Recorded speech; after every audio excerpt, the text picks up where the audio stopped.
So what is flow? Flow to me is a state of consciousness where you experience complete concentration.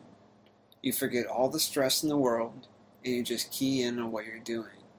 Time doesn't exist and it passes in the blink of an eye. About a year and a half ago, I started getting into the art scene.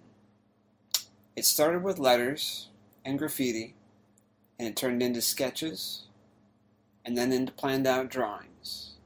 I started painting, and I eventually was asked to create a piece for a charity art show. The art show consisted of 65 individually painted skateboards. When I was painting my board, I would completely forget about everything else. I would get home from work and get all my supplies out, and I would just zone in. I'm not a great artist by any means, but I was so happy just to be painting, knowing that someone was going to like it enough to buy it, knowing that hundreds of people will see it on display. It was one of the most incredible feelings of my entire life. Another way I've achieved flow is when I'm working on a website or doing graphic design. One particular instance is when I was creating a website for a spa. I did a good 2 or 3 days worth of work in about 5 hours. It was a great project. It was right in my comfort zone, but it still required a good amount of technical and creative effort.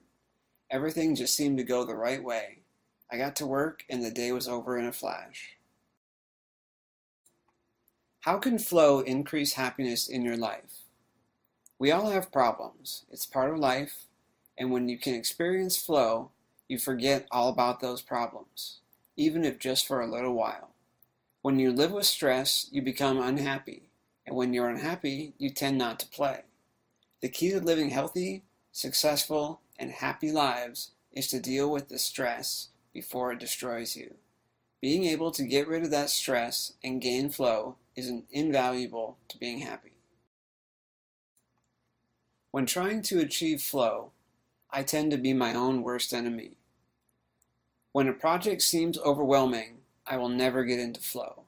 I will stress about everything and almost make myself sick. The other major thing that gets in my way is the temptation to check my phone or Facebook or to go grab a drink. Temptation is a killer for me, and it's really up to myself to get into a situation where none of that matters. I need to turn off the computer, put down the phone, and whatever else needs to be done before I start a project. This song could mean a million different things, and depending on my mood, it means something different every time. I get excited every time the chorus comes around and I hear Lars start to yell. It inspires me to write, it inspires me to dream, and to wonder. They tell such an abstract story, it really gets the imagination working, thinking about what they could have possibly been writing about themselves.